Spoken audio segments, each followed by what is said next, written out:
तो new chapter हम लोग स्टार्ट कर रहे हैं, इट इज़ सेंटर ऑफ मास। तो चैप्टर काफ़ी अच्छा है। जेई के पॉइंट ऑफ व्यू से देखते हैं तो इस पे क्वेश्चंस हमारे आते ही हैं, और इस कॉन्सेप्ट से जो कुछ क्वेश्चंस हैं वो तुम्हारे मॉडर्न फिजिक्स में भी आएंगे। इवन सेंटर ऑफ मास जो चैप्टर है वो तुम्हारा आरबीडी में भी यूज़ होगा। तो ये चैप्टर काफ़ी इंपॉर्टेंट है। सेंटर ऑफ मास अगर नहीं आता है तो काफ़ी हद तक चीज़ें जो हैं फिजिक्स में तुम नहीं कर पाओगे। इसका वेटेज मान करके चलो कि 70% है, और 70% चांसेस है कि इसको क्वेश्चन आएंगे, एक क्वेश्चन इस पे आ सकते हैं। ऐसे मेंस में तो हर साल आता है और क्वेश्चंस इस पे पूछे जाते हैं। तो इसके बाद फिर जब आरबीडी पढ़ेंगे तो आरबीडी काफ़ी अच्छा चैप्टर है, उससे भी क्वेश्चंस हमारे आते हैं। और आरबीडी में जो कॉन्सेप्ट होंगे वो सेंटर ऑफ मास के कुछ कुछ कॉन्सेप्ट हम लोग यूज़ करेंगे। चैप्टर काफ़ी ज़्यादा डेप्थ में हम लोग देखते हैं तो थोड़ा जो पीछे सर्कुलर मोशन देखा था, वर्क पावर एनर्जी देखा था, उन सभी से ज़्यादा मतलब थोड़ा वास्ट है, डेप्थ में है। और सबसे लास्ट में जो चीज़ हम लोग पढ़ेंगे वो हमारे सबसे काम का चीज़ होगा, जो कि कोलिजन है, और फिर हमारा वो है वेरिएबल मास सिस्टम। तो ये दोनों जो टॉपिक हैं सेंटर ऑफ मास के काफ़ी इंपॉर्टेंट है, जिसके काम हर एक जगह पे आते हैं। कोलिजन तो बहुत इंपॉर्टेंट है। ठीक है, तो स्टार्ट करते हैं हम लोग सेंटर ऑफ मास। तो सेंटर ऑफ मास नाम से ही पता चल रहा होगा हम लोग इसमें क्या करना चाह रहे हैं। किसी भी सिस्टम के मासेस के सिस्टम के सेंटर ऑफ मास को निकालना चाह रहे हैं, मतलब जहाँ पे सारा का सारा मास कंसंट्रेटेड में मान सकता हूँ। ठीक है, कोई भी बॉडी होगा तो उसका कोई ना कोई एक ऐसा लोकेशन होगा जहाँ पे सारा मास कंसंट्रेटेड माना जा सकता है, तो उस पॉइंट को हम लोग सेंटर ऑफ मास बोलते हैं। सो एक जनरल वर्ड में बोल लो कि इट इज द लोकेशन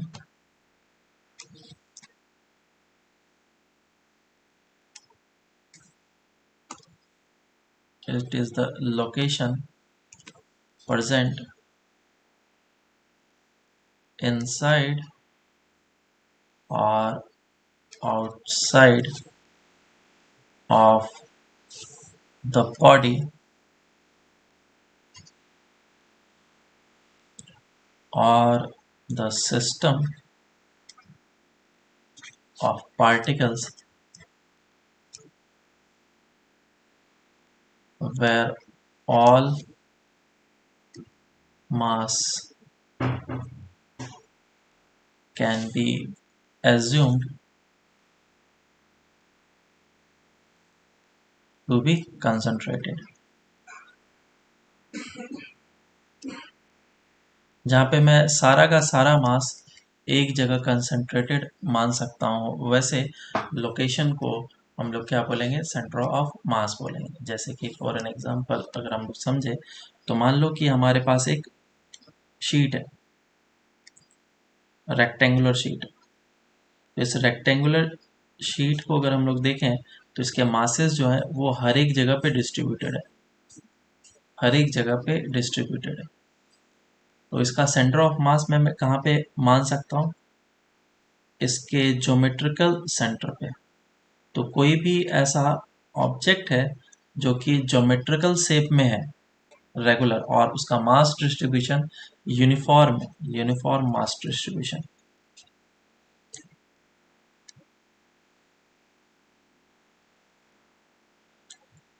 तो वो लोकेशन, उसका ज्योमेट्रिकल सेंटर वाला जो लोकेशन होगा वो क्या कहलाएगा, उसका सेंटर ऑफ मास कहलाएगा।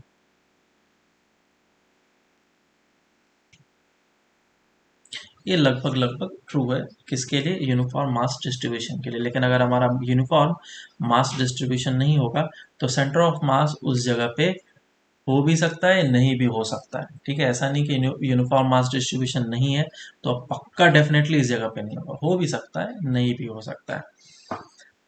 दूसरा चीज, सेंटर ऑफ मास और सेंटर ऑफ ग्रेविटी दोनों अलग अलग चीजें हैं। इसको कंफ्यूज नहीं करना है कि सेंटर ऑफ मास और सेंटर ऑफ ग्रेविटी सेम है। हालांकि हर एक जगह पे ऐसे ही बताते हैं कि सेंटर ऑफ ग्रेविटी जहाँ पे होगा वहीं पे सेंटर ऑफ मास होगा, लेकिन इसमें थोड़ा सा कैच है, तुम लोग को समझना पड़ेगा। तो सेंटर ऑफ मास क्या हो गया, उसका डेफिनेशन पता चल गया। सेंटर ऑफ ग्रेविटी भी होता है।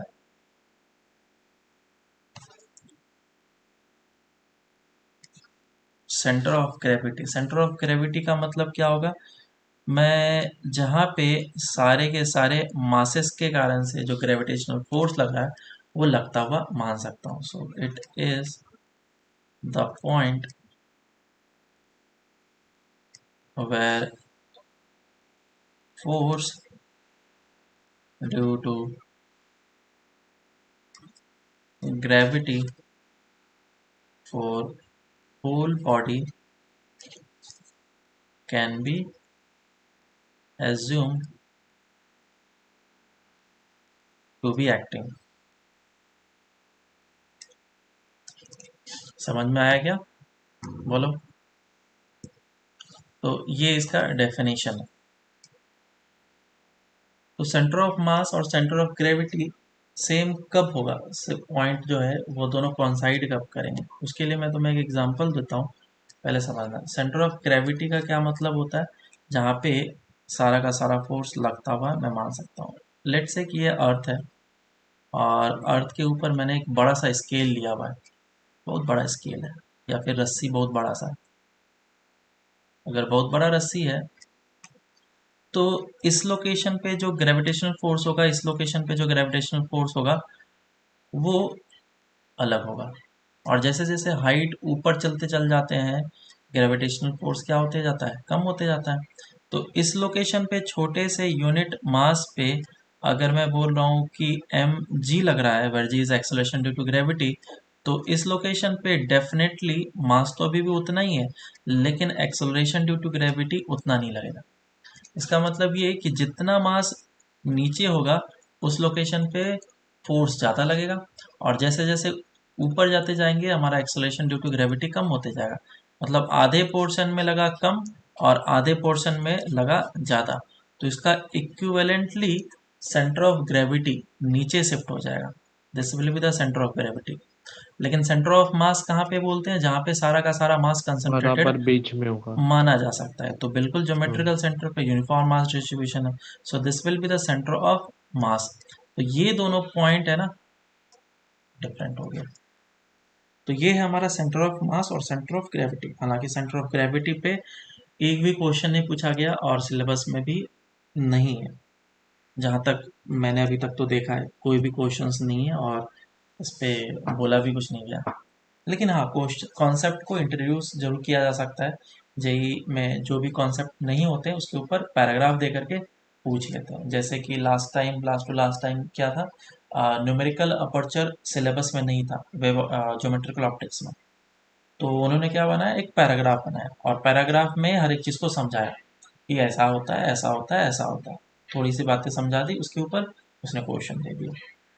ठीक है, तो ऐसा वो कर सकता अच्छा, है। समझा। तो कब सेंटर ऑफ मास और सेंटर ऑफ ग्रेविटी सेम होगा, तो क्या है ना कि हम लोग जब भी बातें करते हैं एक छोटे से ऑब्जेक्ट के लिए बातें करते हैं, अर्थ के ऊपर रहते हैं।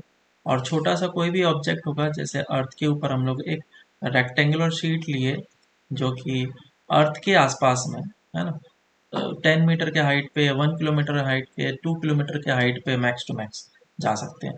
तो अगर इतने मीटर के हाइट पे हैं और इसका लेंथ जो है वो 10 मीटर है और ये भी लेंथ 10 मीटर है या 40 मीटर जितना भी है, बस हमें ध्यान रखना है कि इस हर एक लोकेशन पे जी का वैल्यू डिफरेंट ना हो।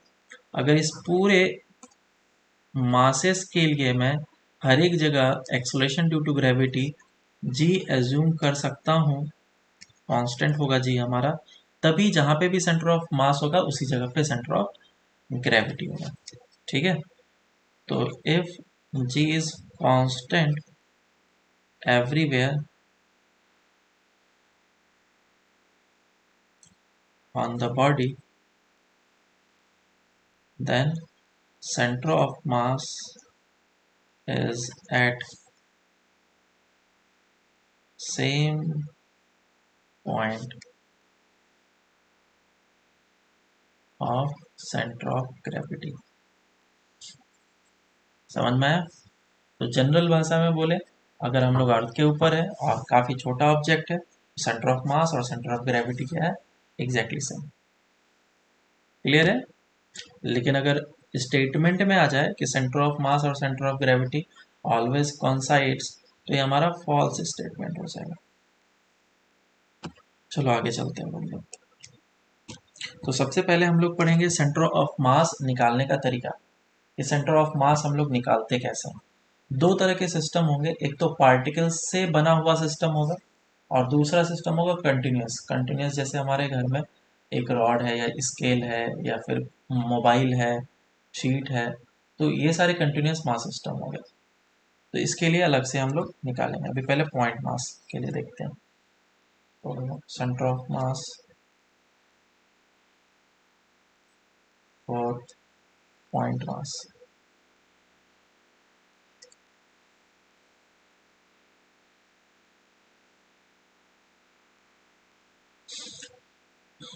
तो मान लो कि मेरे पास एक एक्स एक्सिस है और वाई एक्सिस है। This is x axis and y axis. और इस जगह पे एक मास है, इस जगह पे एक मास है, इस जगह पे मास है। इस तरीके से ढेर सारे मासेस हो सकता है, मैं ज़्यादा नहीं लिख ले रहा हूँ। M1 M2 M3 और इसके कोऑर्डिनेट्स गिवन होगा x1 y1 x2 y2 x3 y3, ऐसे हो सकते हैं। और इसके पोजीशन वेक्टर भी गिवन है। This is r1 vector. तो r1 वेक्टर है क्या चीज़? r1 vector is basically x1 i cap plus of y1 J cap. अब जेड में भी हो सकता है, सेम आंसर आएगा, लेकिन मैं उन सभी चीज़ों को लिख नहीं रहा हूँ। x2 I cap plus of y2 J cap और r3 वेक्टर आ जाएगा x3 I cap plus of y3 J cap. इतने सारे वेक्टर्स हो सकते हैं। इसको मैं हटा देता हूँ।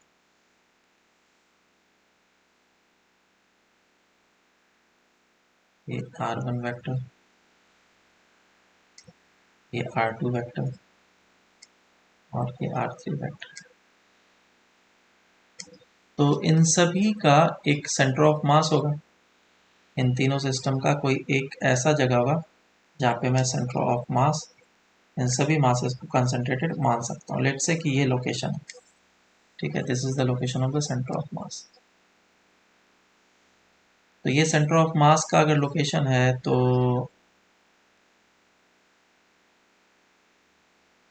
इसका कुछ कोऑर्डिनेट भी होगा। तो इसको मैं एक्स सी ओ एम लिख रहा हूँ and y c o m लिख रहा हूँ और इसका r vector r c m लिख रहा हूँ।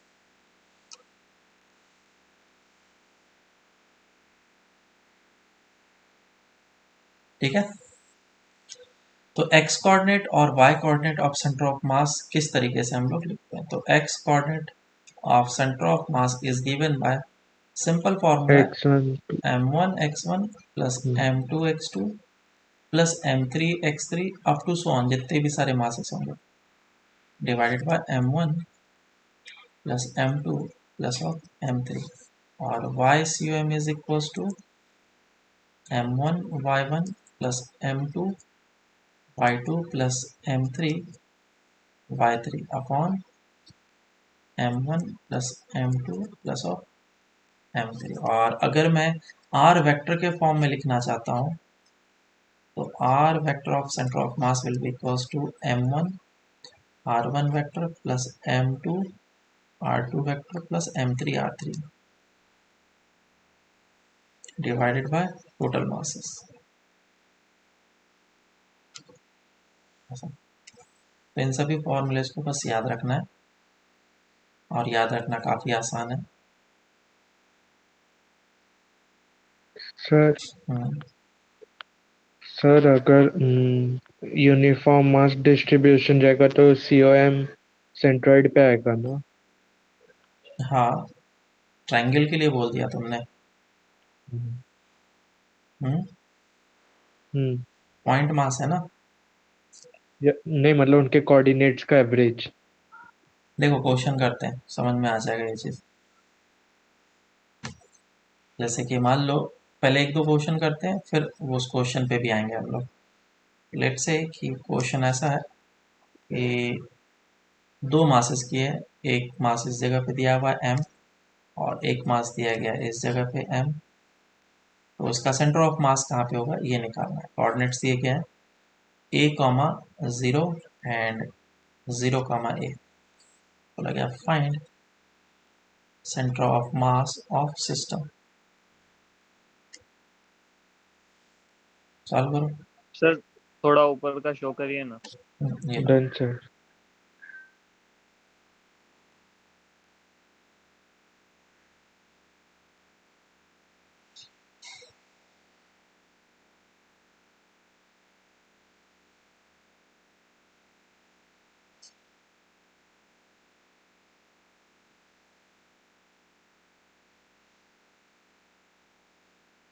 Done sir. कर लिया सभी ने? हाँ सर।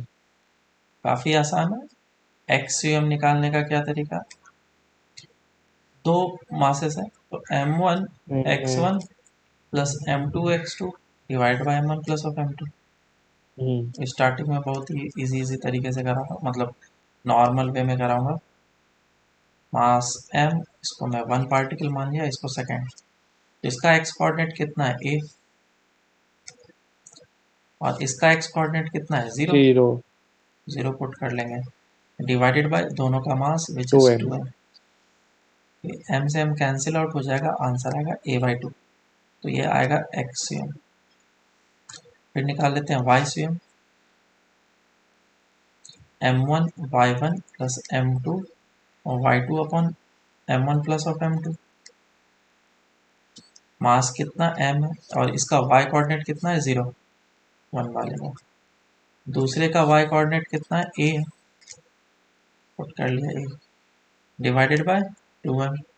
तो फिर से y क्या आ जाएगा a/2। तो इधर से मेरे पास r जो आया वेक्टर फॉर्म में वो कितना आ जाएगा a/2 I cap plus of a/2 J cap, origin के रेस्पेक्ट में कोऑर्डिनेट।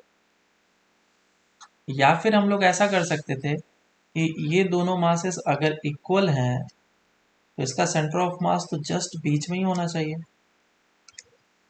बराबर, जस्ट बीच में होना चाहिए। और जस्ट बीच में होने का मतलब ये हो गया कि इधर से भी हाफ पे होगा और इधर से भी हाफ लोकेशन पे होगा। तो ये डिस्टेंस कितना बन जाता है a/2, और ये डिस्टेंस a/2।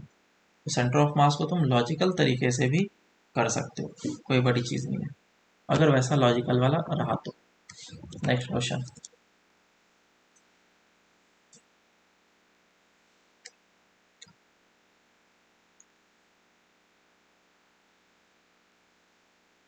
इस जगह पे दिया गया है 2m मास, इस जगह पे m मास दिया गया, इस जगह पे 2m मास है और इस जगह पे m मास है। और ये दे रखा है a comma 0, 0 comma a,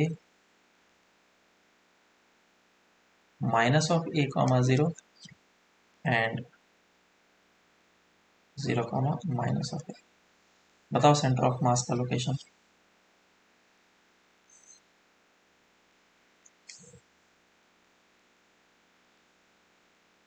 done sir.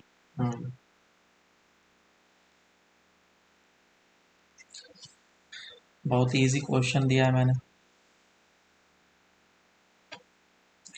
तो क्या करना है, या तो तुम फॉर्मूले से कर लो, x c m is equals to m1 x1 plus m2 x2 plus m3 x3, जो भी चीज़ है। तो पहला मास है 2m, एक्स कोऑर्डिनेट a, दूसरे का हो जाएगा 0, तीसरे का हो जाएगा 2m into minus of a, इसको 1 बोला, इसको 2, इसको 3, इसको 4, और प्लस ऑफ ये कितना हो जाएगा m इंटू 0 डिवाइडेड बाय 4 है। तो ये कितना निकल के आता है 0। सेम वे में y सेंटर ऑफ मास भी 0 निकल के आएगा। तो क्या हो गया, एक RCM या फिर कोऑर्डिनेट क्या हो जाएगा 0,0। या फिर तुम इस जगह से देख सकते हो, ये जो 2m मास है और ये जो 2m मास है, ये एग्जैक्टली इन दोनों का सेंटर ऑफ मास सेंटर पे होगा, और इन दोनों का सेंटर ऑफ मास इस सेंटर पे होगा।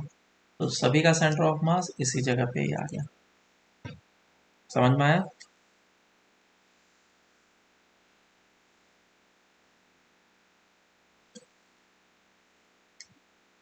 नेक्स्ट क्वेश्चन है, ट्रायंगल है और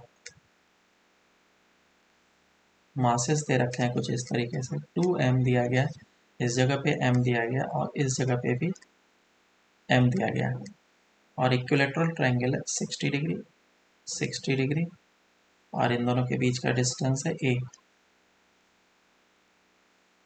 तो पूछा गया find the distance of centre of mass from 2m mass. Solve करो।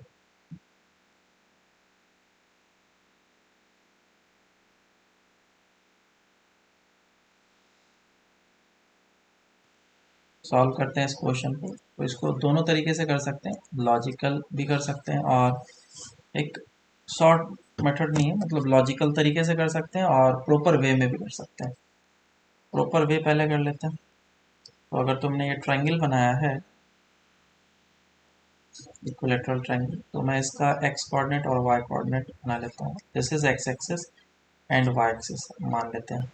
इस जगह पे 2m मास, इस जगह पे m मास और इस जगह पे भी m mass.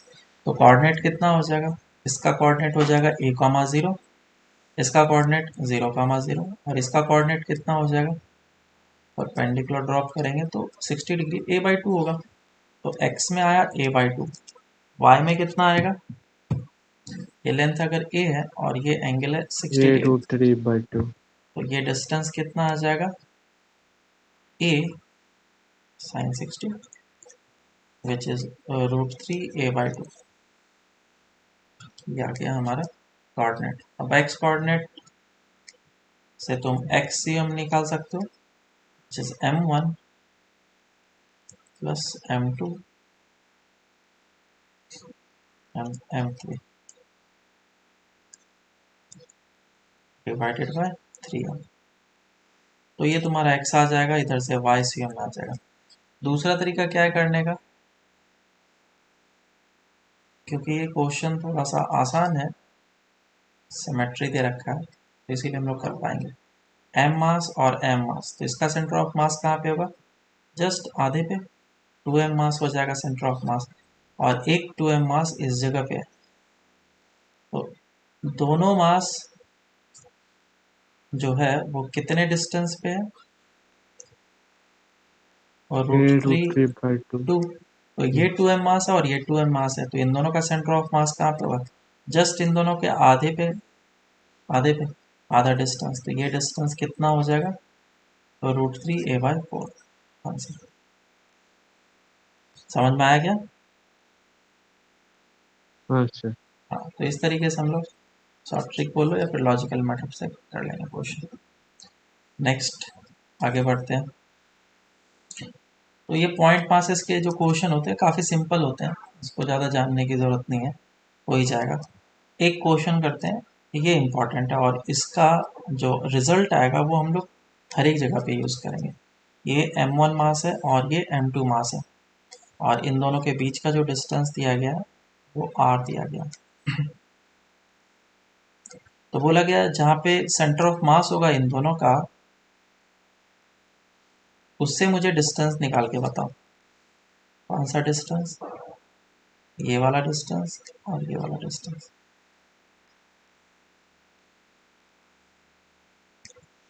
Find r1 and r2।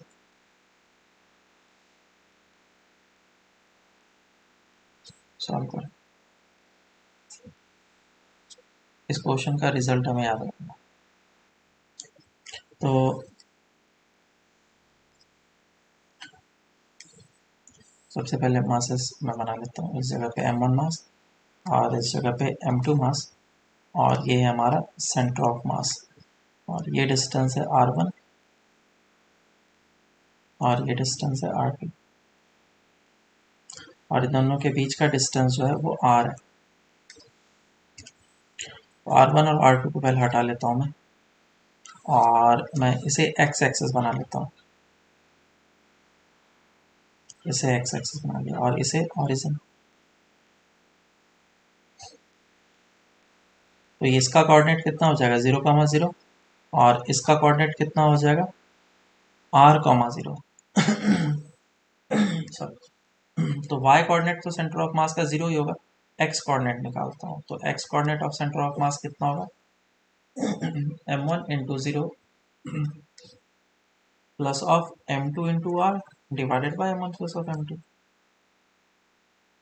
इधर से निकल गया डेट ये जो डिस्टेंस है वो निकला। तो ये डिस्टेंस कितना है r1 है, तो r1 कितना निकला m2 r upon m1 plus of m2। And उसी तरीके से वापस से R2 निकालेंगे, ये आ जाएगा m1 r upon m1 plus of m2। ये दोनों जो वैल्यूज़ हैं, फॉर्मूलेज हैं, इसको याद रखना अच्छे तरीके से, बहुत काम आएगा और बहुत जगह पे यूज़ करेंगे। कुछ इस तरीके से याद रखना है कि अगर ये m1 मास है और ये m2 मास है, और इस जगह पे सेंटर ऑफ मास दिया गया, ये डिस्टेंस निकालना है, तो इस मास के लिए हम लोग ये वाला मास लेते हैं, बराबर। ये R2 अगर निकालना है तो R2 के लिए m1 r upon m1 plus of m2 लेते हैं। और अगर मुझे ये डिस्टेंस निकालना है m1 मास से, तो इसके लिए हम लोग मास ये वाला लेते हैं। तो इसके लिए R1 आ जाएगा m2 r upon m1 plus of m2। तो ऐसा करके हम लोग याद रखेंगे। चलो अब आगे चलते हैं। तो इस पे बेस्ड एक क्वेश्चन कर लेते हैं, तो एक आइडिया लग जाएगा। इस जगह पे दे रखा है तो मैं 3m मास, और इस जगह पे दिया हुआ है m मास, इस जगह पे भी m मास दिया गया है, और ये जो डिस्टेंस है a है, और ये भी डिस्टेंस दिया हुआ है a। तो बोला गया find the distance of centre of mass from origin. Solve करो इसको।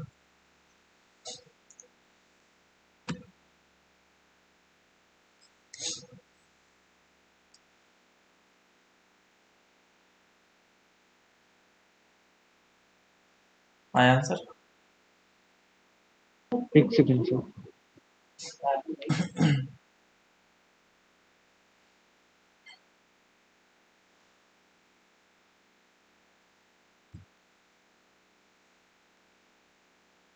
चलो करते हैं। तो अभी जो फॉर्मूला हम लोगों ने यूज़ किया, उसी के हेल्प से हम इस क्वेश्चन को करेंगे। इस जगह पे 3m मास रखा हुआ है, और ये जो m मास है आ और गया ये जो सर। ये m मास है और ये m मास है, तो वो दोनों किस जगह पे आएगा, इस जगह पे आएगा 2m मास, और इन दोनों के बीच का डिस्टेंस कितना हो जाएगा बोलो। a/2 into √2 a/√2। तो ये a डिस्टेंस है, ये डिस्टेंस हो जाएगा a/√2। a/√2 आ गया। तो मुझे डिस्टेंस चाहिए सेंटर ऑफ मास का ओरिजिन से, मतलब ये डिस्टेंस चाहिए। तो ये अगर डिस्टेंस चाहिए r1 चाहिए, तो इस मास को लेना पड़ेगा। r1 will be equals to 2m into distance between them which is a/√2 divided by total mass 3m plus of 2m। तो आंसर आ जाएगा √2ma डिवाइडेड बाय 5m। ठीक है, ये आ जाएगा आंसर।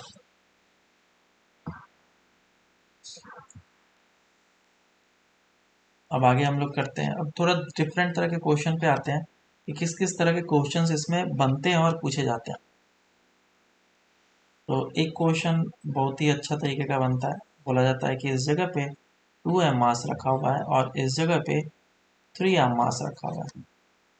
अब क्या किया गया, 3m मास को इस डायरेक्शन में d डिस्टेंस से मूव कराया गया। तो पूछा गया 2m मास को कितना डिस्टेंस मूव कराना चाहिए, किस डायरेक्शन में, ताकि सेंटर ऑफ मास उसी जगह पर रहे। Find the distance move and how much distance how much distance 2m should be moved such that position of center of mass remains unchanged।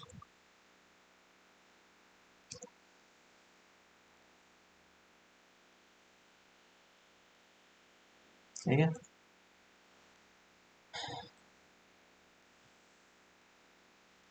चलो सॉल्व करते हैं इसको। तो काफी यूनिक तरह का क्वेश्चन है। क्वेश्चन में क्या बोला गया, इस जगह पे ये m मास दिया गया और इस जगह पे 3m मास दिया गया और सेंटर ऑफ मास का पोजीशन चेंज नहीं होना चाहिए। तो क्या इस जगह पे सेंटर ऑफ मास इनिशियली था और फाइनली भी इसी जगह पे होना चाहिए। तो क्वेश्चन कैसे करें, तो एक्सयूएम का फॉर्मूला क्या होता है, एक्सयूएम is equals to m1 x1 plus of m2 x2 upon m1 plus of m2। तो मैंने क्या करा, इसको डिफरेंशिएट कर दिया।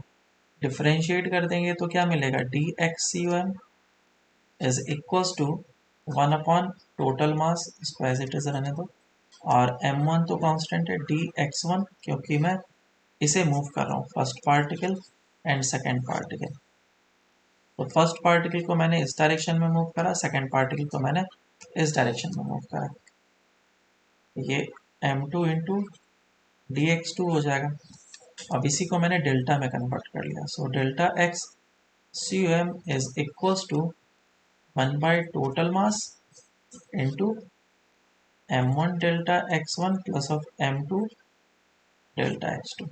तो क्योंकि अब हमारा सेंटर ऑफ मास का पोजीशन चेंज नहीं होना है, तो delta x c u M कितना होगा, 0। तो delta x c u M कितना हो गया, 0। तो इधर से मेरे पास रिलेशन क्या निकल के आया, m1 delta x1 plus of m2 delta x2 plus of m3 delta x3 is equal to 0। जितने नंबर ऑफ पार्टिकल्स होंगे, ये एक रिजल्ट की तरह तुम लोग को याद रखना है और काफ़ी अच्छे अच्छे क्वेश्चन इससे सॉल्व हो जाएंगे। अभी हम लोग क्वेश्चन करेंगे। तो क्या रखना है, m1 delta x1 plus m2 delta x2 plus m3 delta x3 equal to 0, जितने नंबर ऑफ पार्टिकल्स। ऊपर एक और रिलेशन था, मैं बताना भूल गया, हाँ, इस जगह पे एक और रिलेशन यूज होता है, m1r1 is equals to m2r2। इस मास का डिस्टेंस के साथ मल्टीप्लिकेशन और इस मास का इस डिस्टेंस के साथ मल्टीप्लिकेशन इक्वल होता है, जो कि तुम इधर से मल्टीप्लाई करके भी चेक कर सकते हो।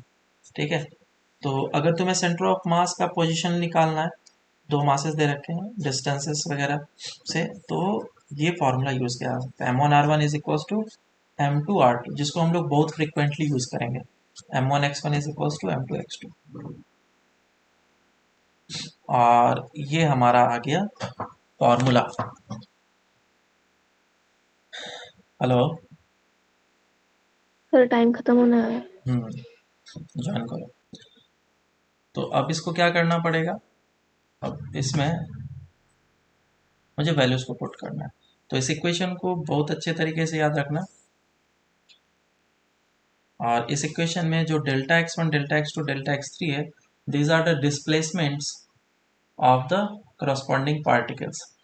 लेकिन डेल्टा x को साइन के साथ पुट करना है, ठीक है, पुट विथ साइन। तो जैसे m1 x1 is equals to m2 x2 होता है, उसी तरीके से इसको भी डिफ्रेंशिएट कर लो तो दो पार्टिकल के लिए m1 delta x1 is equal to m2 delta x2 हो जाता है। मैग्नीट्यूड में होता है, ये दोनों क्या है, मैग्नीट्यूड।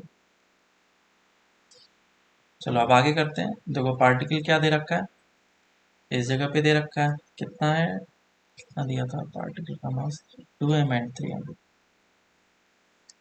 तो इस पार्टिकल का मास 2m है और इस पार्टिकल का मास 3m है। इसने d डिस्टेंस मूव किया तो डेल्टा x1 कितना हो गया, ये फर्स्ट पार्टिकल और ये सेकेंड, डेल्टा x1 हो जाएगा d। और हमें पता है कि इसको तो इधर ही मूव करना पड़ेगा ना, और नहीं पता है तो मान लो ये डेल्टा x2 है। देखो अभी निकल के आ जाएगा। तो m1 delta x1 plus m2 delta x2 is equal to 0। m1 का value 3m delta x1 d plus m2 का वैल्यू 2m डेल्टा x2 निकालना है। तो 2m into delta x2 is equal to minus 3m d, m से m cancel out. So delta x2 कितना आ गया, 3d/2। Answer same. इसका क्या मतलब है, नेगेटिव। माइनस साइन का मतलब ये है कि मुझे इसको नेगेटिव डायरेक्शन में मूव कराना है, नॉट पॉजिटिव। क्योंकि इस डायरेक्शन को मैंने पॉजिटिव बोल दिया तो ये डायरेक्शन को मुझे नेगेटिव लेना पड़ेगा। क्लियर गया? यस। अब इसी पे बेस्ड एक क्वेश्चन करते हैं। क्वेश्चन ऐसा है कि काफ़ी फेमस क्वेश्चन,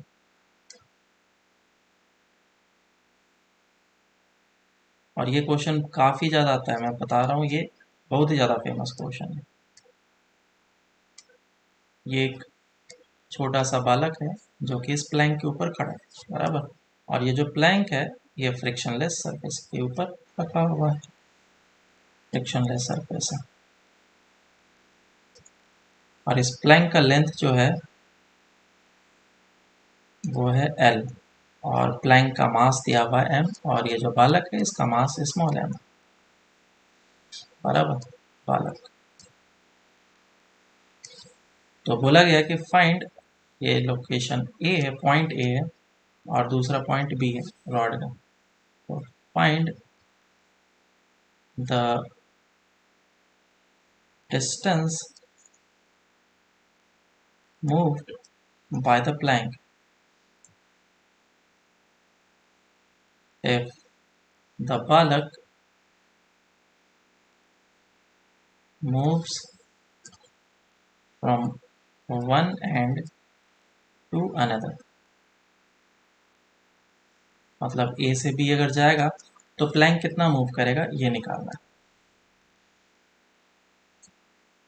सॉल्व करो पहले तुम लोग।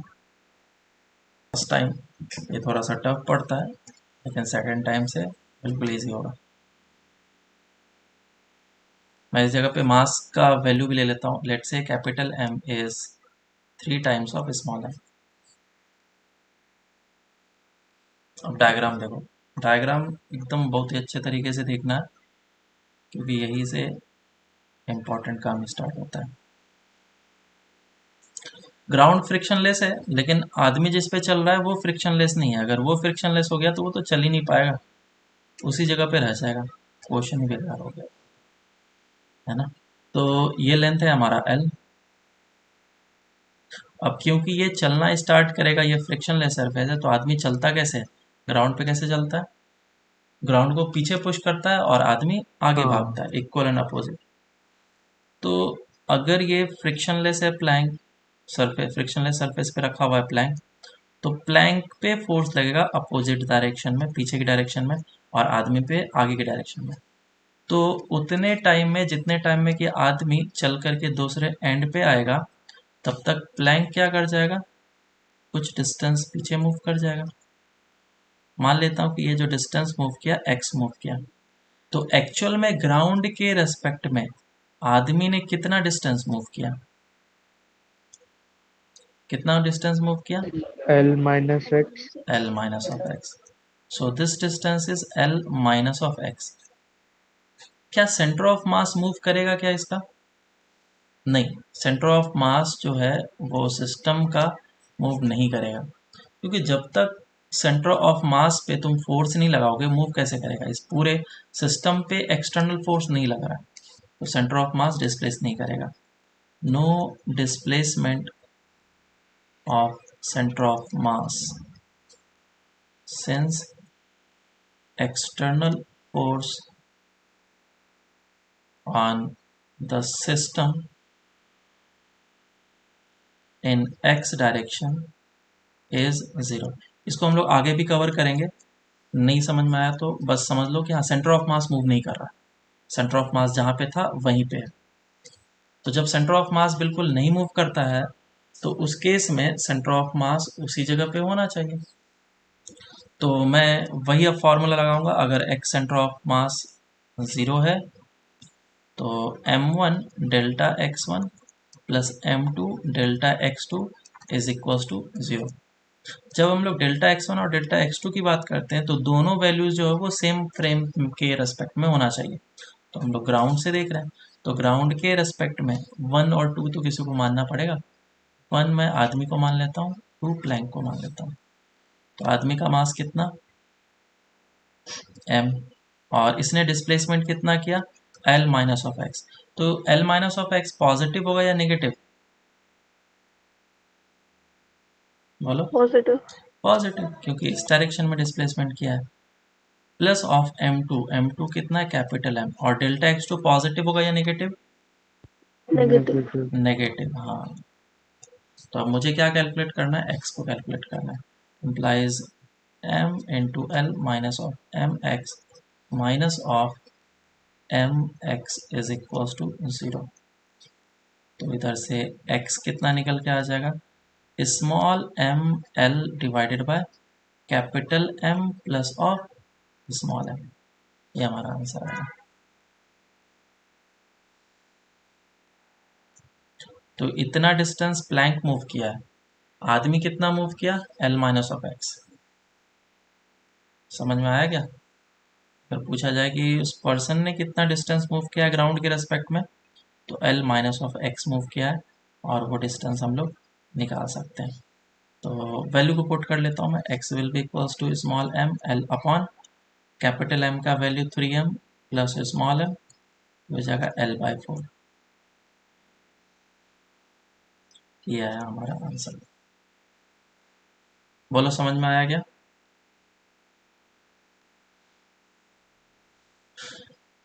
ठीक है।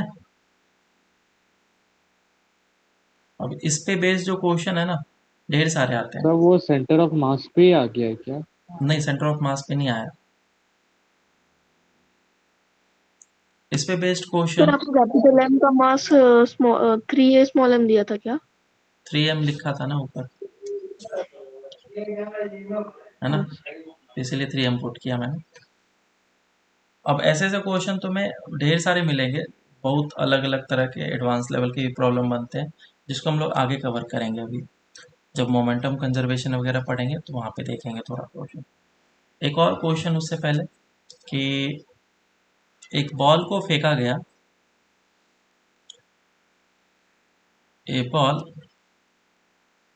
was projected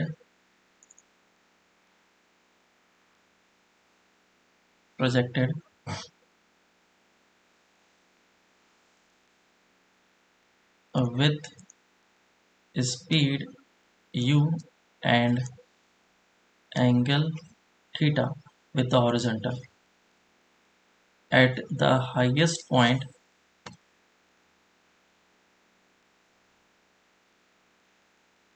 it explodes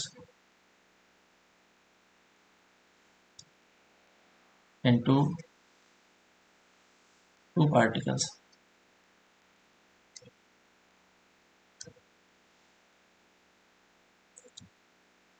One lighter mass is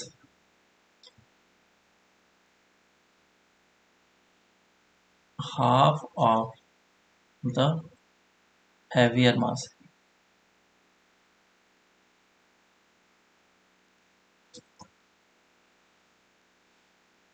If the lighter mass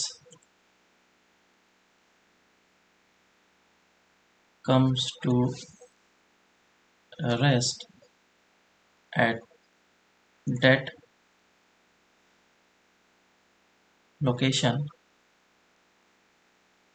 then find the distance from point of projection where the heavier mass will hit the ground. काफ़ी बड़ा सा question है, लेंदी क्वेश्चन, लेकिन काफ़ी आसान question है। Question मैं समझा देता हूँ, अगर तुम्हें ट्राई करना है तो तुम्हें भी ट्राई कर सकते हो। क्वेश्चन ऐसा बोला गया है कि इस जगह से कुछ मास को फेंका गया, बॉम्ब होगा, बॉल को फेंका गया, बस समझ लो, और इसको u स्पीड से फेंका गया at an angle of theta. तो जब ये अपने हाईएस्ट पॉइंट पे पहुंचा तो इस जगह पे ये एक्सप्लोड कर गया। कितने? दो मासेस में, एक छोटा मास है और एक बड़ा मास। छोटा मास जो है वो उसी जगह पे रेस्ट पे आ गया, और बड़ा मास जो है वो मूव करेगा। तो बोला गया कि ये जो बड़ा मास मूव करेगा तो वो कितने डिस्टेंस पे जाकर के हिट करेगा ग्राउंड को पॉइंट ऑफ प्रोजेक्शन से, वो बताना है। ठीक है, ये बड़ा मास कहाँ पे आएगा, और ये छोटा वाला मास उसी जगह पे रेस्ट पे आ गया। सॉरी, देखो फर्स्ट टाइम के लिए क्वेश्चन थोड़ा सा देखने में अजीब सा होगा, समझने में प्रॉब्लम होगा, लेकिन सेकंड टाइम से कोई प्रॉब्लम नहीं होगा।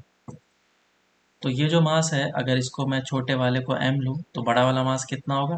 2m।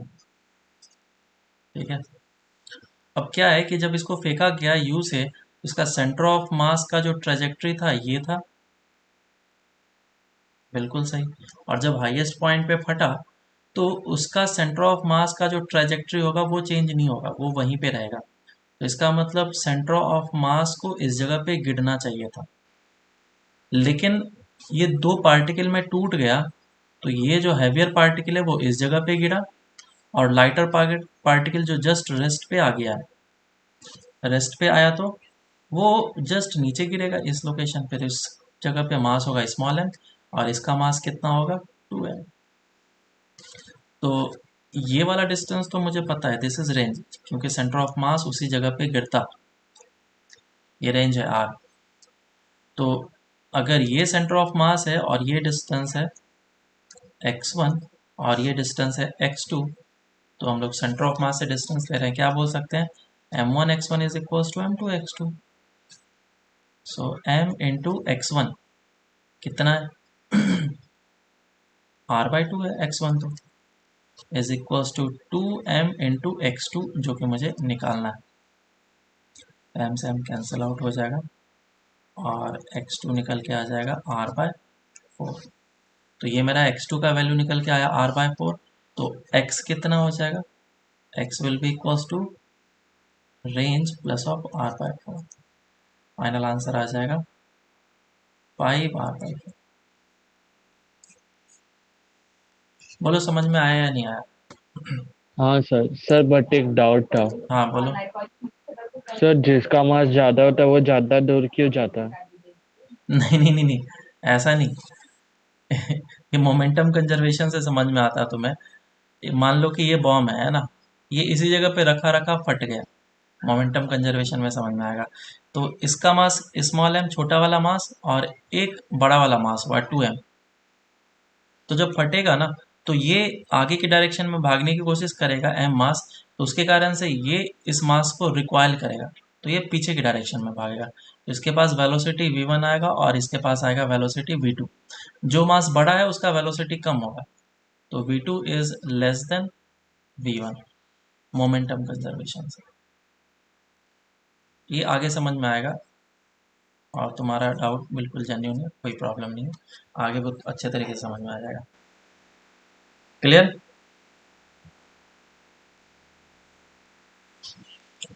तो चलो अब हम लोग आगे करते हैं, कंटिन्यूस मास सिस्टम का सेंटर ऑफ मास निकालते हैं। Centre of mass of continuous mass system.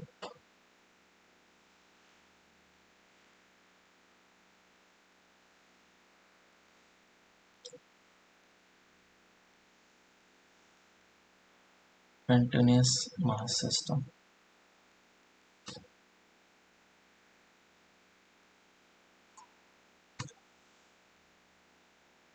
जैसे कि हमारे पास एक रॉड होगा या फिर कुछ भी होगा, तो वैसे type of continuous mass system के लिए हम लोग सेंटर ऑफ मास किस तरीके से निकालेंगे। तो इसको निकालने का तरीका क्या है, जैसे कि हम लोग को पता है कि एक्स सेंटर ऑफ मास का फॉर्मूला क्या है, क्योंकि ये जो पार्टिकल्स हैं, ढेर सारे पार्टिकल्स, अगर मिलियंस ट्रिलियंस ऑफ पार्टिकल मिला दिया जाए तो ये पूरा का पूरा एक बॉडी बन जाएगा।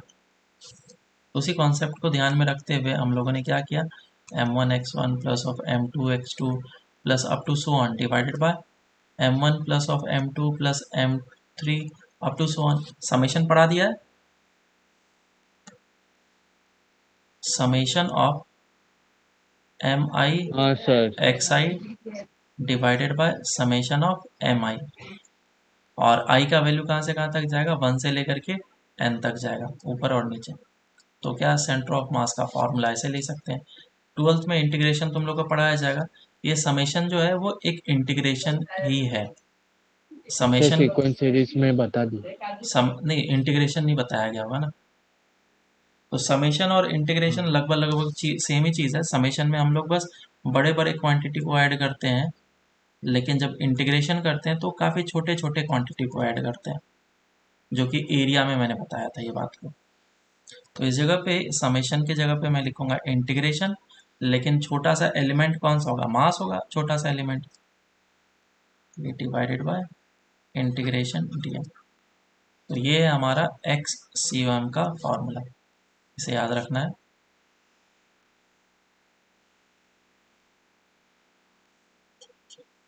और वाई सी ओ एम का फॉर्मूला भी एग्जैक्टली ऐसा ही होगा, integration of y d m divide by integration d m. अब डी एम क्या है, d m is the small particle element, और इस जगह से तुम्हारा प्रॉपर इंटीग्रेशन का काम स्टार्ट हो जाता है। जो इंटीग्रेशन वाले अच्छे अच्छे एडवांस क्वेश्चन बनते हैं वो यहाँ से स्टार्ट हो जाता है, इसीलिए फिजिक्स टफ बनता है। चलो क्वेश्चन हम लोग पहले एक एग्जांपल करते हैं, एग्जांपल से समझ में आएगा। जैसे कि मान लो मेरे पास एक रॉड है, और अगर ये एक रॉड है तो इसका यूनिफॉर्म मास डिस्ट्रीब्यूशन है और लेंथ है एल। तो हम लोग को पता है इसका सेंटर ऑफ मास कहाँ पे होगा, कंटिन्यूस मास सिस्टम है तो बराबर बीच में L/2 डिस्टेंस।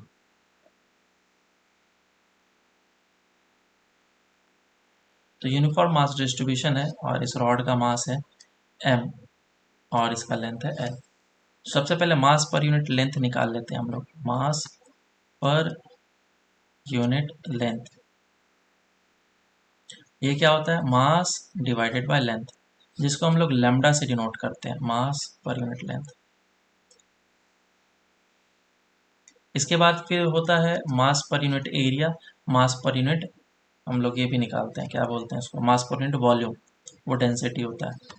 तो मास पर यूनिट एरिया को हम लोग सिग्मा से डिनोट करते हैं, sigma is equals to m by area, and mass per unit volume रो से डिनोट करेंगे, जिसको हम लोग m अपॉन वॉल्यूम लिखेंगे। ठीक है क्या, ये एक जनरल नोटेशन है, जिसे हम लोग हमेशा यूज करेंगे।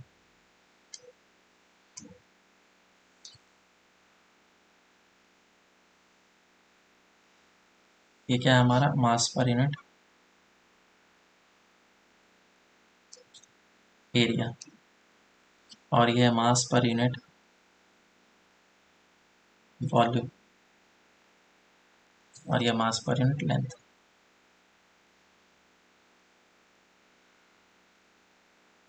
इसका काम क्या होता है, इसका काम बस इतना सा होता है कि अगर मुझे छोटा सा मास निकालना है तो ये छोटा सा मास हो जाएगा लेमडा इंटू डी एक्स, और इस केस में अगर छोटा सा मास निकालना है तो ये हो जाएगा सिग्मा इंटू डी ए, और इस केस में अगर छोटा सा मास निकालना है तो ये हो जाएगा rho into D B.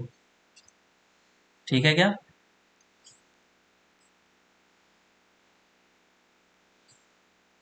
Unitary method है ये, और कुछ नहीं है।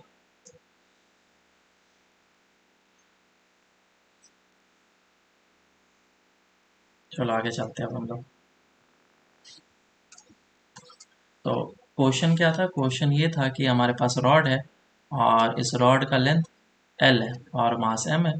तो बताओ सेंटर ऑफ मास किस जगह पे होगा? लेंथ एल और मास एम। तो मैंने क्या किया, एक्स डिस्टेंस पे जाकर के डी एक्स थिकनेस का एलिमेंट चूज किया। एक्स डिस्टेंस पे डी एक्स थिकनेस का एलिमेंट चूज किया।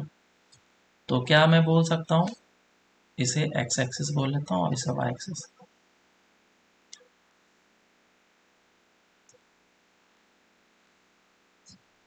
तो ये ओरिजिन है।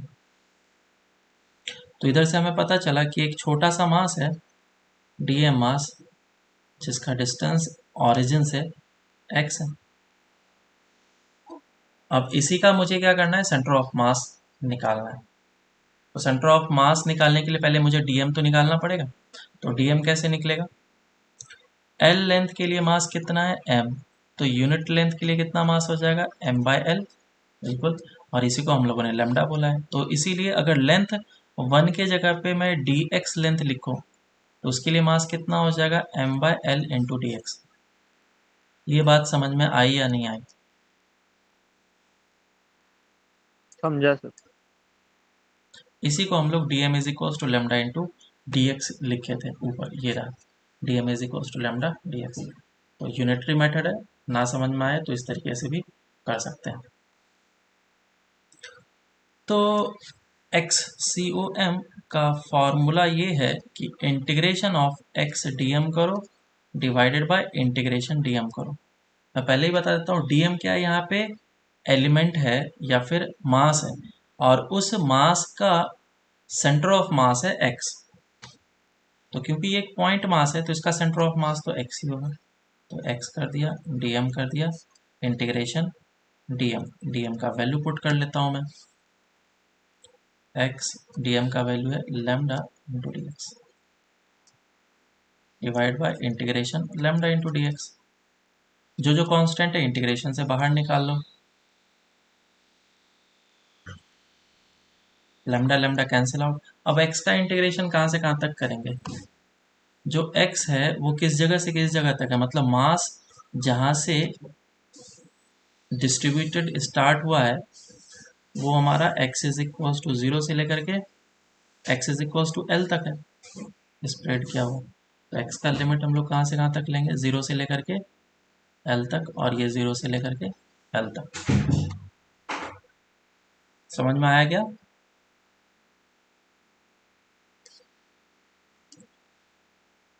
तो x square by 2 limit from 0 to l, और ये x limit from 0 to l। तो हो जाएगा l square by 2 divided by l, cancel out. तो आंसर कितना आ जाएगा? L by. तो centre of mass l by 2 पे आ गया। क्या यही हम लोगों ने सोचा था?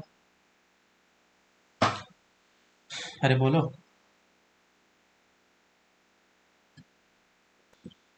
तो इस तरीके से हम लोग क्वेश्चन को करेंगे। नेक्स्ट एक और क्वेश्चन करो तुम लोग फिर। क्वेश्चन ऐसा है कि ये जो रॉड है इसका मास पर यूनिट लेंथ जो है वेरी कर रहा है। इस लोकेशन पे इसका जो डेंसिटी दिया गया लेमडा, वो लेमडा नॉट इंटू एक्स दिया गया। तो बोला गया find the distance of center of mass from B। इस रॉड का लेंथ दिया हुआ है डेट इज L और मास गिवन है M। सॉल्व करो ये।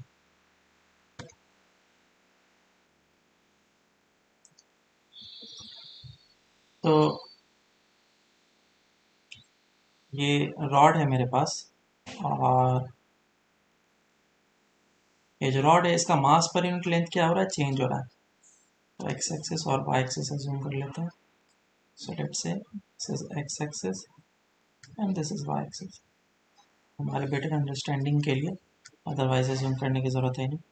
एक्स डिस्टेंस पे क्या करा हमने, dx डिस्टेंस, एक्स डिस्टेंस पे आके dx थिकनेस का एलिमेंट चूज किया dx लेंथ का, तो उसका मास कितना हो जाएगा, छोटा सा mass dm will be equal to lambda into dx हो जाएगा। बिल्कुल उसका सेंटर ऑफ मास का फॉर्मूला क्या लिखा जाएगा, at x is equal to integration x dm divide by integration dm। अब इनके वैल्यूज को पुट कर लेता हूँ, x तो एज इट इज रहेगा, dm कितना होगा लैम्डा इंटू dx, लेकिन लैम्डा का वैल्यू क्या दिया हुआ है, lambda is lambda naught into x. पहले पुट कर लेता हूँ lambda naught into x dx, और लैम्डा नॉट इस जगह पे कांस्टेंट है, और इंटीग्रेशन कहाँ से कहाँ तक जाएगा, 0 से लेकर के l तक। तो बोलो इसमें क्या क्या कैंसिल आउट हो सकता है, लैम्डा नॉट कैंसिल कर सकते हैं क्या, बिल्कुल कैंसिल कर सकते हैं। x कैंसिल कर सकते हैं क्या,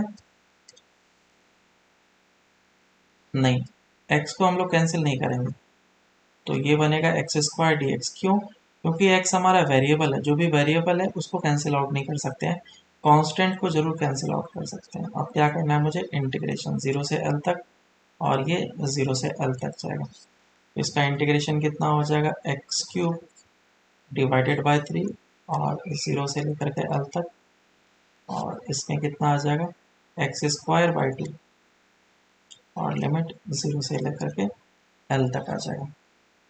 और जब इंटीग्रेशन करके इसका पुट करेंगे वैल्यूज को, तो ये कुछ ऐसा आएगा, L cube by 3 divided by L square divided by 2, तो ये आंसर आएगा 2l/3। लेकिन ये जो 2l/3 आया है आंसर, वो किस जगह से है, इस वाले एंड से सेंटर ऑफ मास का डिस्टेंस है, जो कि 2l/3 है। लेकिन मुझे तो ये डिस्टेंस निकालने के लिए बोला गया है, so x2 will be equals to l minus of 2l/3 which is equals to l/3। तो ये हमारा आंसर आ जाएगा, ठीक है।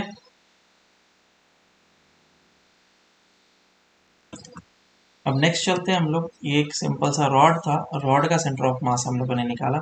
अब हम लोग रिंग का सेंटर ऑफ मास निकालेंगे, सेमी सर्कुलर रिंग। अगर रिंग होगा तो उसका सेंटर ऑफ मास तो बिल्कुल सेंटर पे ही होगा, ज्योमेट्रिकल सेंटर, लेकिन सेमी सर्कुलर रिंग का निकालना है। सेंटर ऑफ मास और सेमी सर्कुलर रिंग,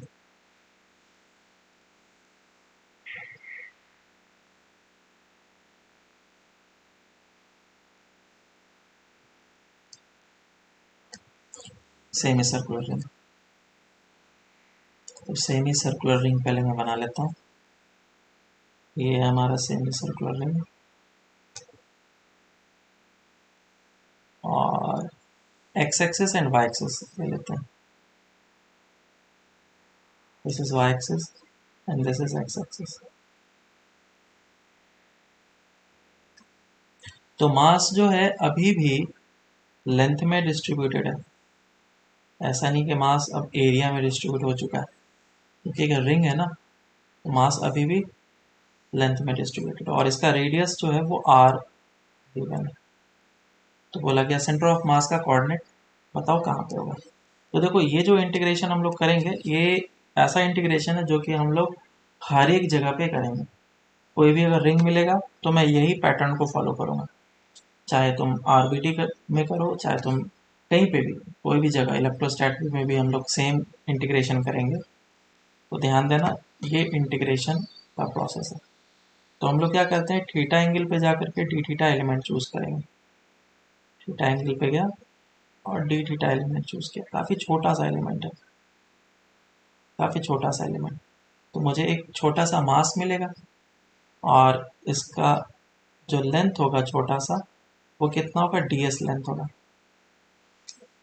तो ये ds लेंथ है कितना, सबसे पहले तो इसका मास पर यूनिट लेंथ लैम्डा होगा, वो निकाल लेते हैं। अगर m मास, अगर लेंथ इसका 2πr है, 2πr/2 विच इज πr, तो मास कितना है m, तो यूनिट के लिए कितना हो जाएगा m/πr। This is lambda. तो इसीलिए अगर डिस्टेंस ds दिया गया, लेंथ अगर ds है, उसके लिए मास कितना हो जाएगा, dm will be equals to lambda into ds।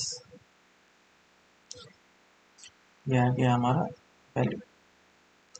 ds का वैल्यू जो है वो कितना होगा, s is equals to r into theta. Mathematical tool में हम लोगों ने पढ़ा था, याद होगा। अगर इसी को डिफरेंशिएट कर लेते हैं तो ds will be equals to r into d theta बनेगा। तो इसी के वैल्यू को मैं यहाँ पे पुट कर लेता हूँ। तो dm कितना आ जाएगा, dm will be equals to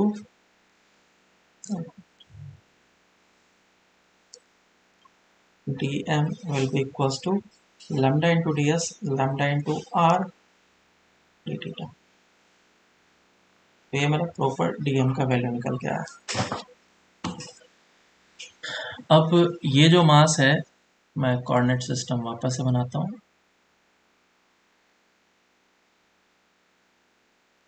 ये sir, this is x axis and this is y axis. तो ये जो छोटा सा मास है dm, ये dm मास इस जगह पे होगा, ये रेडियस r है और ये थीटा एंगल है। तो परपेंडिकुलर अगर ड्रॉप करेंगे यहाँ पे तो इसका कुछ कोऑर्डिनेट होगा, x, y। बताओ x कोऑर्डिनेट और y कोऑर्डिनेट कितना होगा, x का वैल्यू कितना निकल के आएगा, r cos थीटा, और y का वैल्यू कितना निकल के आएगा, y sin theta. So x is equals to r cos theta and y is equals to r sin theta. अब मुझे इसी को इंटीग्रेट करना है, कैसे करके, x com is equals to integration x dm divided by integration dm। तो x coordinate कितना है उस छोटे से मास का, x कोऑर्डिनेट छोटे से मास का है x which is r cos theta, r cos theta, और dm का वैल्यू दिया हुआ है विच is lambda into r into d theta divided by integration dm which is lambda r D theta.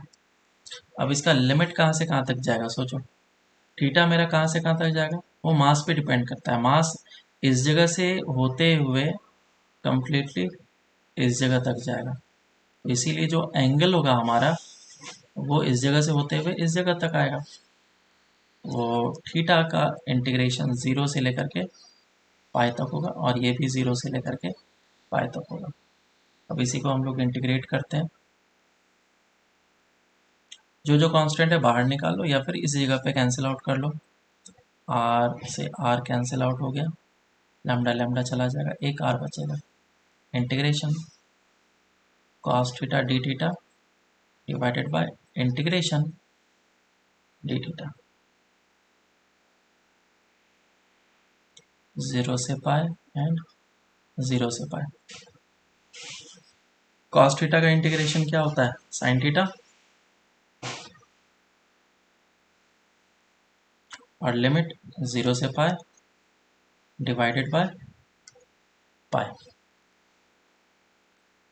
Sine theta में वैल्यूज पुट कर लो एक बार, पाई और 0 put करो तो ये हो जाएगा 0 और ये 0 डिवाइडेड बाय पाई। तो आंसर कितना निकल के आया, 0। तो सेंटर ऑफ मास 0 आ गया। ये क्या हुआ, तो कुछ भी गलत नहीं किया है, यहाँ पे हम लोगों ने XCOM निकाला है, बराबर। तो तुम्हें देख करके पता चल रहा होगा कि जो सेंटर ऑफ मास होगा वो इस जगह पे होगा कहीं पे, क्योंकि ये एक छोटा सा मास, ये एक छोटा सा मास, इसका सेंटर ऑफ मास यहाँ पे, ये एक छोटा सा मास, इस छोटा सा मास का सेंटर ऑफ मास कहाँ पे, यहाँ पे। तो ऐसे से इनफाइनाइट नंबर ऑफ मासेस बनेंगे और सभी मासेस जो हैं वाई एक्सिस पे आएगा, तो सारा सेंटर ऑफ मास जो होगा वाई एक्सिस पे होगा। तो इसका कोऑर्डिनेट जो होगा 0,YCOM होगा, इसीलिए ये जो मेरा निकला है वो XCOM 0 निकला है, ठीक है, जो कि मैंने इस बात को इधर भी प्रूफ करके बताया। तो अभी हमें क्या निकालना है, YCOM। तो वाई सी एम का फॉर्मूला क्या, फिर से वही formula y d m divided by integration d m. सभी के वैल्यूज को वापस से पुट कर लेता हूँ। वाई कितना था हमारा ऊपर, r sine theta, this is r sine theta, और डी एम का वैल्यू था लेमडा,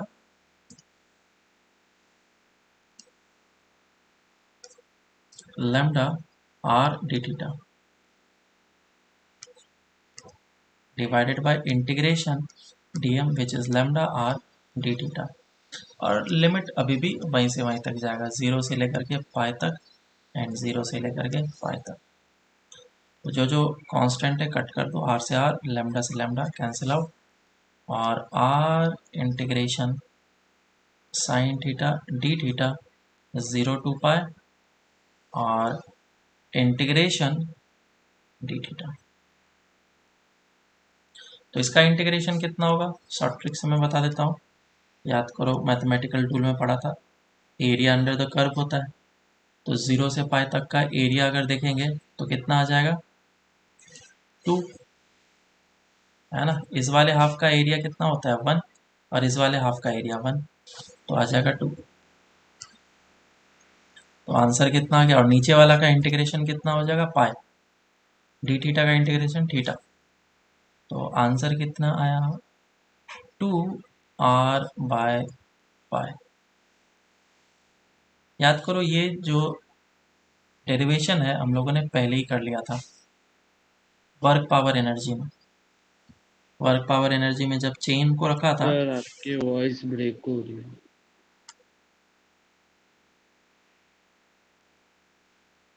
अब ठीक है। हाँ यस सर। तो जब हम लोगों ने सेंटर ऑफ मास निकाला था, चेन रख दिया था, तो बोला था पोटेंशियल एनर्जी बताओ। तो पोटेंशियल एनर्जी कितना निकाला था, mgh, याद है ना। और उसमें h का वैल्यू कितना निकल के आया था, 2r/पाई, याद है क्या। तो क्योंकि सेंटर ऑफ मास यस यहाँ पे है और सारा का सारा मास इस जगह पे कंसंट्रेटेड मान सकता हूँ मैं, तो ये पोटेंशियल एनर्जी होगा। तो ये काम हम लोगों ने पहले ही किया हुआ है। समझ में आया क्या।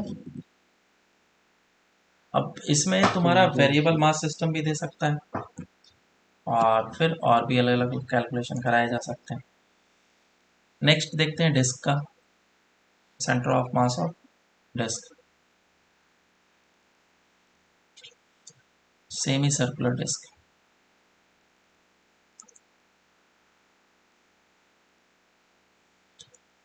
सेमी सर्कुलर डिस्क,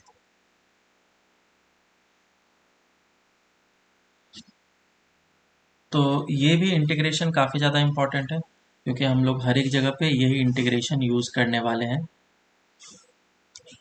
चाहे कोई सा भी चैप्टर हो, यही इंटीग्रेशन चलेगा।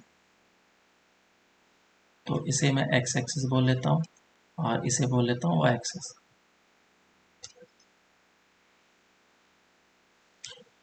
तो मुझे बताओ एलिमेंट कैसा चूज़ करना चाहिए, कैसा एलिमेंट चूज़ करना चाहिए ताकि मैं इसको इंटीग्रेट कर पाऊँ और आसानी से इंटीग्रेट करूँगा। ये पूरा का पूरा मास डिस्ट्रीब्यूटेड होगा। अब क्योंकि ये पूरा का पूरा एरिया में डिस्ट्रीब्यूटेड है मास, तो इसके लिए मुझे मास पर एरिया डिफाइन करना पड़ता है। कितना हो जाएगा, mass divided by area. Area कितना है, pi r square divided by 2, जिसका कभी अभी यूज नहीं होगा। तो sigma is equals to 2m divided by pi r square. इसको बस एज इट इज ऐसे रहने दो। तो मैंने क्या किया, r डिस्टेंस पे जाकर के डी r थिकनेस का एलिमेंट चूज किया। ये एलिमेंट का तरीका याद रखना है। r डिस्टेंस पे जाकर के क्या किया, dr थिकनेस का एलिमेंट चूज किया। तो ये क्या बनेगा, रिंग बनेगा, है ना।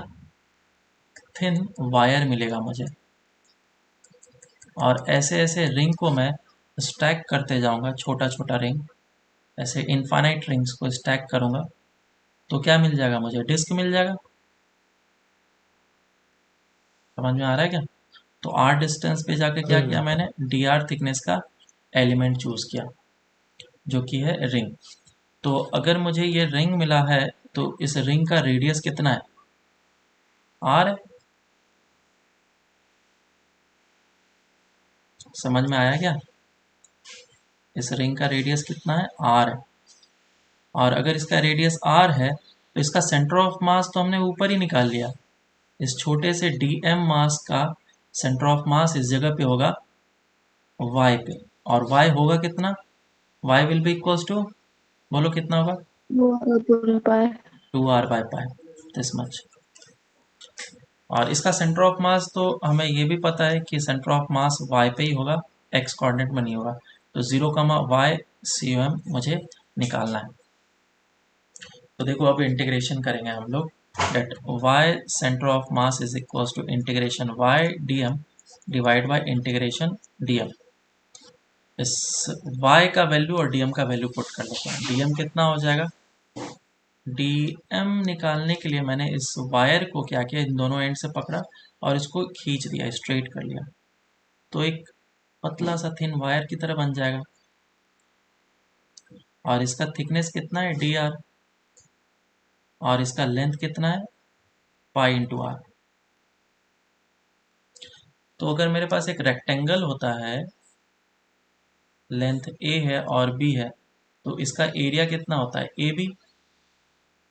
लेकिन अगर b को मैं काफ़ी ज़्यादा छोटा कर लूँ, डी आर के बराबर कर लो, तो a into D R area लिखना पड़ेगा, कोई बड़ा चीज़ तो है नहीं। तो वही चीज़ यहाँ पे लिखा जाएगा, जो मास होगा छोटा सा, that will be equals to sigma into d ए।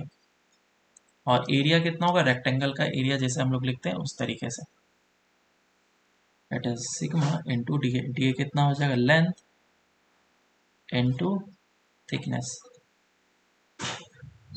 तो ये डी एम मास निकला है। अब इसके वैल्यूज को मैं पुट कर लेता हूँ यहाँ पे। तो इंटीग्रेशन y, y का वैल्यू कितना है, जब भी हम लोग y लिखते हैं तो dm मास का जो सेंटर ऑफ मास होगा वही y होगा। तो y dm मास का ये है, which is 2r/π dm। dm का भी वैल्यू पुट कर लेंगे। चलो अब dm का वैल्यू पुट कर लेते हैं। सो 2r/π sigma pi r into D R divided by integration sigma pi r into D R. अब जो जो कांस्टेंट है वो कैंसिल आउट हो जाएगा, sigma pi cancel out, r तो हमारा वेरिएबल है उसको कैंसिल नहीं कर सकते हैं, कांस्टेंट को बाहर निकाल लो, 2/π कांस्टेंट है बाहर निकल जाएगा। Integration r square d r और divided by integration r d r. और लिमिट कहाँ से कहाँ तक जाएगा, रेडियस का इंटीग्रेशन 0 से लेकर के कैपिटल R तक करेंगे, बस आ जाएगा आंसर। तो r³/3 हो जाएगा ये, और नीचे कितना आ जाएगा, r²/2। तो ये हो जाएगा 2/π इंटू 2/3 इंटू r। बोलो YCM कितना है यहाँ पे, YCM is equals to 4r/3π। इसे याद रखना है, 4r/3π। तो ये हमारा सेमी सर्कुलर डिस्क का सेंटर ऑफ मास निकल के आ गया। नेक्स्ट क्लास में फिर हम लोग और भी स्फेयर्स वगैरह का देखेंगे, और डिफरेंट कोई भी ज्योमेट्रिकल शेप होगा तो उसका सेंटर ऑफ मास कैसे निकलता है वो हम लोग देखेंगे।